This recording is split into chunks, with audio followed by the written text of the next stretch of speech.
Akala nyo lang yon. So solid. White rose papaya, wow, white rose. White rose papaya, wow, white rose. White rose papaya. May glow up with a white rose papaya. White rose papaya. May puti power times 2 kasi may papaya at niacinamide. May shea butter and tea tree oil pa. Kutis sulit ang glow up. Glow up with a white rose papaya. White rose papaya. Kutis sulit ang glow up. ACS. Sa lahat ng bagay, simula pa lang, siguraduhing max protection na. Kasi pag kulang ang proteksyon, baka madaling masira. Sa ngipin, dapat may max protection din. Max Alaga ng Unique Toothpaste. With Max Protect Formula, help stop cavities before they start, while keeping breath fresh. Try Unique Maximum Fluoride Protection. Para Max Alaga, Max Protektado. ACS.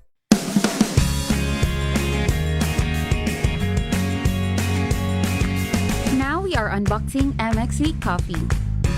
Each box has 10 sachets of low-acid and sugar-free coffee.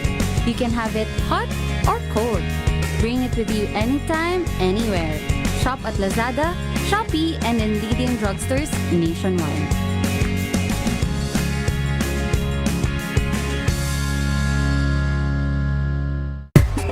Galalala Falcon. Galalala Falcon. Ang bango ng sampayan. Tara na magsayawan. Kalafabcon, amoy nakaka-joyful. Mga bayani kung sila'y ituring.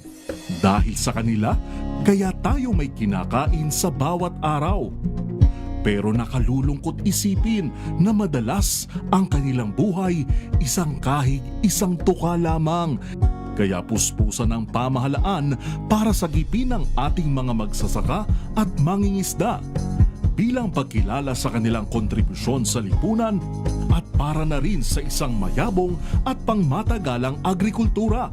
Abangan ang talakayan sa Sagip Saka Act sa Masaganang Pinas sa DZRH ngayong Sabado, May 23, alas 10:30 hanggang alas 11:30 ng umaga. Tayo na sa masaganang Pinas. Galalala Falcon. Galalala Falcon. Ang bango ng sampayan. Tara na magsayawan. Kalafabcon, amoy nakaka-joyful.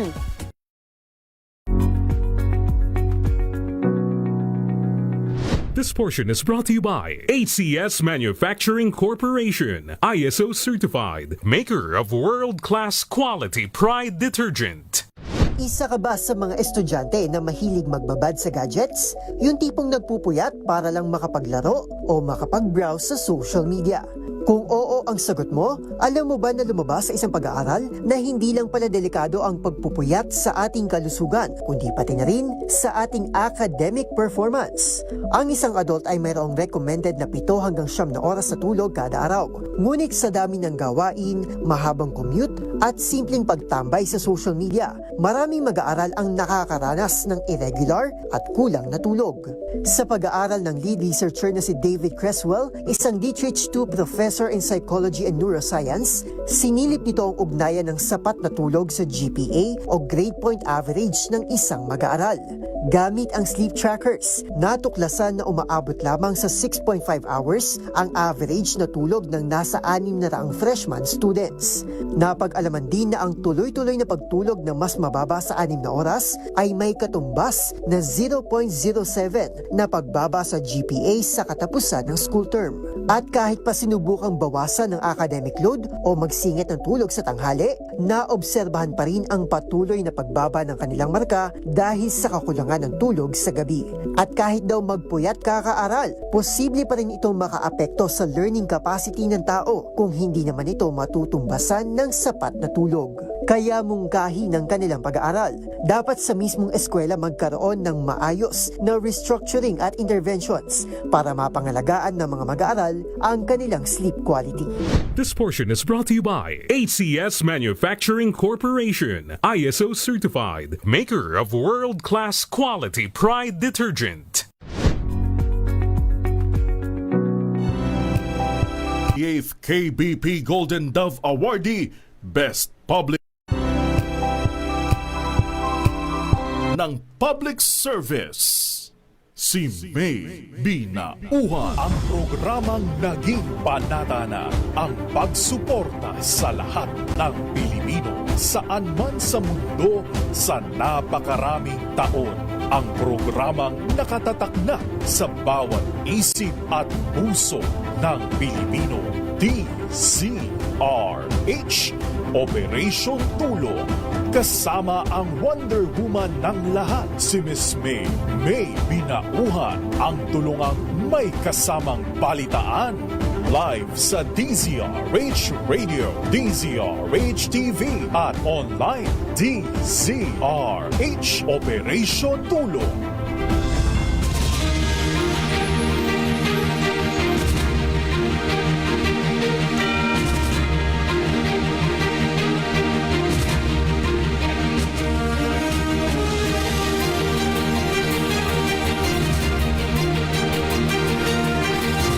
Good morning! Magandang umaga po. Sa lahat po natin mga ginigilid na tagapakinig sa Luzon, sa Visayas at sa Mindanao. Kumusta na po tayo? Lolo't Lola, good morning! At syempre sa ating mga nanay at tatay na lagi po nakatutok sa DZRH. Ayan, kumusta na po kayo? Samahan niyo pa rin po inyong lingkod, May Binauhan dito po sa DZRH Operation Tulong. Siyempre pa una sa Pilipinas, una sa Pilipino. Alas 10 hanggang alas 11 po tayo ng umaga. Ano ba naman ito? Hindi pa nagtatagula. 3 low pressure area ang possible daw mabuo sa Pacific Ocean sa huling linggo ng Mayo. Hala ay, malapit na pala magpaalam ang merry month of May. Huling linggo ng Mayo, 3 LPAs. Naku po, parang kung sana hindi Parang nakikinig ako pagka ganito Ha? Oo, mamaya maraming bagyo pumasok sa bansa. Huwag naman po, Lord. Sabi po ng Pag-asa, 3 potential LPAs ang posibleng mabuo po sa pagitan ng May 25 hanggang May 31. Ituwi na. Ano ba naman to? Sabi ng Pag-asa, May 25 hanggang May 31. Araw pa ng kapanganakan ko talaga. Umuulan. Ayan, meron daw yung isa doon, yung weather disturbance. Baka ma-develop sa loob ng Philippine Area of Responsibility. Wag naman. Pero sabi po ng Pag-asa, posible namang mabago na yung forecast sa mga susunod na araw. Oo, wag naman. Wag mo ng bagyo. Ayan, nasa linya na natin DOST Pag-asa, Ma'am Charmaine Varilla. Good morning. Yes, good morning din po Ma'am May, maging sa lahat ng ating mga tagapakinig, naritong ulat sa lagay ng panahon. Sa kasalukuyan nga, easterlies pa rin siyang umiira sa buong Luzon at Visayas. At magdudulot nga yan ng mga pulo-pulo, panandali ang mga pagulan, pagkidlat at pagkulog sa Metro Manila, iba pang bahagi ng Luzon at Visayas. Sa Mindanao naman, iiral ang localized thunderstorm na siyang magdudulot din ng mga biglaang pagbuhos ng mga pagulan bandang hapon. Sa ngayon nga, meron tayong bagong binabantayan na low pressure area sa loob ng ating PAR. At huli nga yung namataan sa layong 890 kilometers silangan ng southeastern Mindanao. Sa ngayon, hindi naman natin nakikita na maging isang bagyo ito, ngunit maaari itong makaapekto dito sa malaking bahagi ng Mindanao at mangilan-ngilang bahagi ng Visayas sa susunod na 3 araw. Kaya yan po yung ating babantayan, yung mga pag-ulan na maaaring dalhin ito. At yan ang ating latest mula dito sa Pag-asa. Charmaine Varilla, nag-ulat. Ma'am Charmaine? Oo, ma'am. Tanong lang, isa lang.